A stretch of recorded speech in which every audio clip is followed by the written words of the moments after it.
Well, we're on Garfield, in fact, Part 7, and they finally titled the parts. Garfield Effect, Galaxy Adventure Part 7, Kasumi Thief Caper. Garfield was in the captain's cabin blowing off the steam with his ladies. Jack was sitting on one side and Miranda was on the right, and Garfield had his manly arms around both for intimate affections. Miranda was nibbling Garfield's ear with love and adoration. Jack was wearing sexy underwear, and Miranda was wearing nothing. "Garfield, your ears lovely taste like roses and rain in spring weathers," said Miranda with love. "Yes, my ears taste almost as good as lasagna. Keep nibbling, pussycat," said Garfield with roaring sexuality. While Garfield was enjoying his ear being nibbled, Kelly walked in and dressed up in skimpy French-maid outfit, at Garfield requesting. "I'm dressed like you ordered, Garfield. Do you love me, Garfield? Am I loved?" asked Tally with affection. "Almost. First you must dance for me in sexy way," said Garfield as he turned on sexy music for Tally to dance to. Tally then began doing a sexy dance with lots of flips and slips and somersaults. Slips? The dance ended with Tally pointing at Garfield with seduction. "I am your woman forever, Garfield," said Tally in singing voice. Garfield nodded and approved and made a sexy motion for Tally to join him and the other ladies. However, Garfield's love fest was interrupted by Edie with importance. Imagine if this is how Mass Effect really went. Man. "Garfield, the elusive man, has no recruit for you. It is Kasumi, the master thief," said Edie with urgency. "I do not like thieves. I am hero," said Garfield with heroics. "It is okay. She is good thief like Robin Hood. She can help steal money from the collectors," said Edie with consolation. "Very well. Where should I find womanly thieves?" asked Garfield with grudging. "She is in Citadel waiting for meetings," said Edie with answer. "I will go to bridge with orders. Over and out," ordered Garfield with authority. "Sorry, ladies. I must get back to work," said Garfield to the women. "Oh, Garfield, you promised to love me," said Tally with begging. "It is okay, hot cookies. I will be back sooner in a wink. In the meantime, practice your lovings with Miranda and Jack," reassured Garfield. Garfield then walked out to bridge. Garrus saw him and looked on with longing jealousy. When Garfield entered the bridge, he told Joker orders. "Joker, get back to Citadel for important business," ordered Garfield with imposing authority. "Garfield, you may be king of the battlefield and in the bedroom, but I bet you cannot pilot the ship," challenged Joker with foolishness. "Step aside, I'll show you how it's done," said Garfield as he pushed Joker out of the way and took the steering wheel. Garfield then switched off Joker's girly music, which was the Spice Girls, and put on the rock and heavy metal he puts on whenever he goes on a cruise. "This is how men drive," said Garfield as he put on the acceleration to turbo, roaring through the solar systems like my knife melting through butter. Butter? "Garfield, be careful, you will hit a planet," cried Joker with panic. "Shut up and learn how to be a man," said Garfield as he went even faster. Garfield was about to crash into a planet, but then he glared at it and it moved away. After much top-notch ace piloting, Garfield arrived at the Citadel in 1/4 the time Joker would have had. "Garfield, you are a truly amazing man and the better pilot," said Joker with admiration. "I can teach you some moves sometimes if you're ready to wear pants," said Garfield as he slapped Joker's back. After joking with Joker, Garfield descended to Citadel for meetings. "Over here, Garfield, it is Kasumi. Come over for secret meeting," said one of the advertisements with a giant face. "I hate commercials," said Garfield as he punched the advertisement, smashing it through and through. "Garfield, you smashed my commercial," said Kasumi from up above. "Yes, I have no time for tech nonsense." "We must stop the collectors," said Garfield with leadership.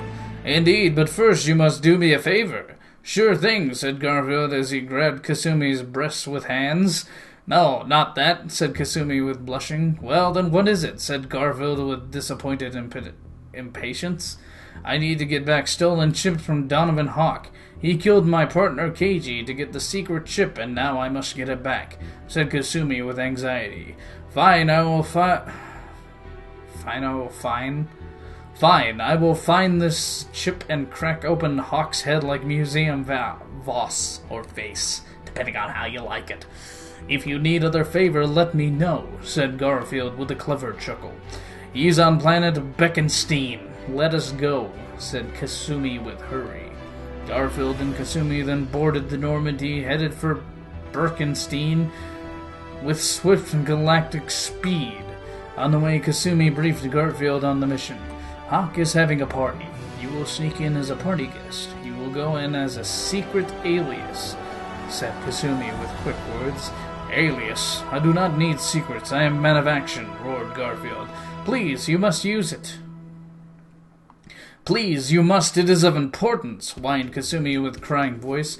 Fine. You women must always get your ways and give me headaches, said Garfield with exasperation.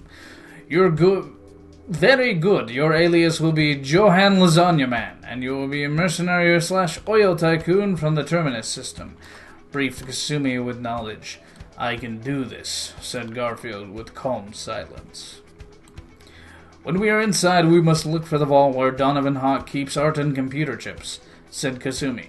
Kasumi and Garfield landed on Beckenstein with Hawk's lawn. It's making me say with all the time. On Hawk's lawn, and we were getting ready to enter party. Hawk was at the entrance, greeting guests. Hello, Mr. Johan. I'm sorry you cannot enter with the woman, said Hawk to Garfield.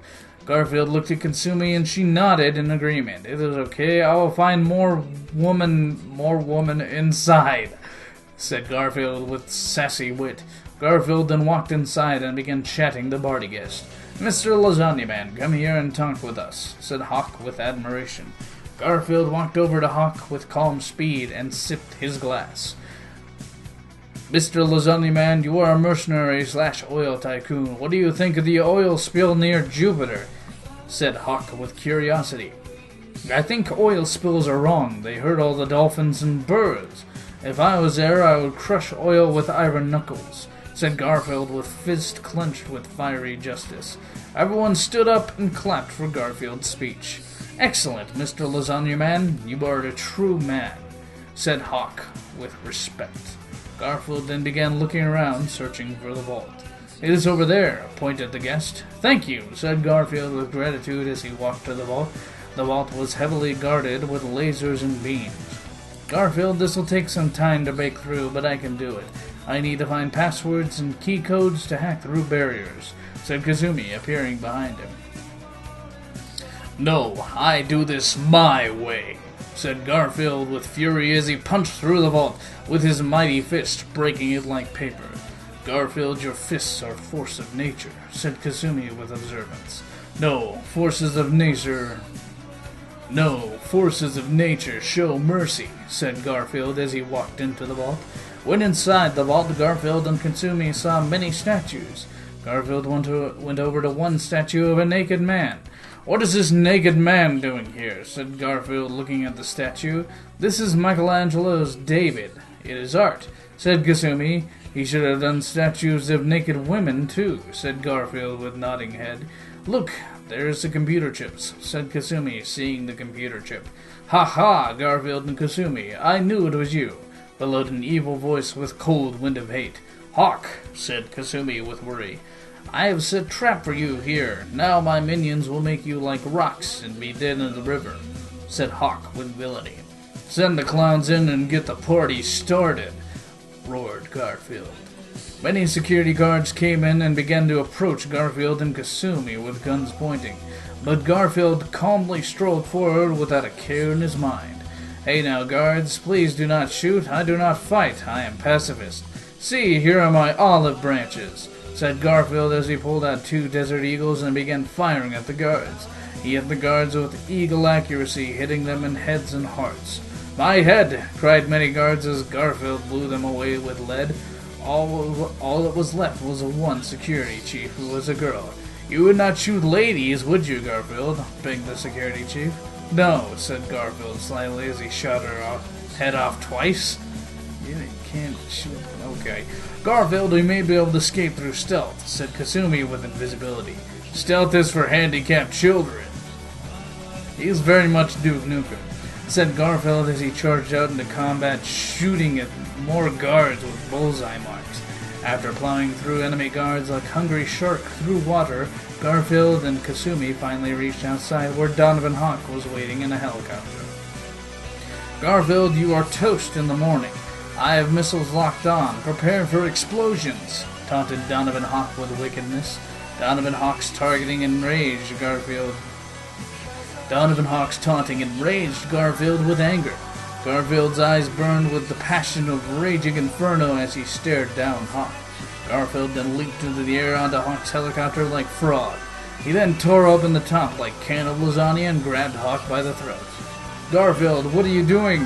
Please spare me, begged Donovan Hawk with crying tears. I want to see a pig fly, so fly, Mr. Pig, said Garfield wittily as he threw Hawk out of the helicopter. Garfield then returned to Kasumi, who was spellbound by Garfield's charm and fighting abilities. Garfield, you are a warrior like no other, said Kasumi in astonishment. Yes, let us return to Normandy. Our work here is done, said Garfield with calm humbleness. Back on the Normandy, Garfield was relaxing in the captain's quarters and checking his PC for emails. One of the emails was sent by Tally and was titled, Special Treat for You. Garfield opened it up and found lots of naughty pictures Tally took of herself with for Garfield's pleasure. I will save these to my floppy disk, said Garfield with eager smile. As Garfield was saving naughty pictures, he heard someone enter his room. Hello, Garfield. I want to thank you for your help, said Kasumi with gratitude. It's no problem, pudding lips, said Garfield with flirtation. You are a man like no other. You are 100 times more a man than Keiji was. At first I was sad, but now I am glad he is dead so I can be with you, said Kasumi with loved-up eyes. Missions on the battlefield are important, but missions in the bedroom are even more important, said Garfield quietly as he gazed at Kasumi with sexy cat eyes. Okay. I want to show you a super fun time, said Kasumi as she took off her suit to reveal a sexy nurse outfit. Oh yeah, I need a checkup. Come here, said Garfield with approval. Hey, I want to party too. You promised, Garfield, said another voice. It was Tally. She walked into the room dressed like a sexy Egyptian. Okay, you can join us, Tally. It'll be a career day in the bedroom, said Garfield as he took both Kasumi and Tally in his arms. All three of them grabbed and kissed each other deeply, making sweet lovings for many hours until the dawn broke. To be continued.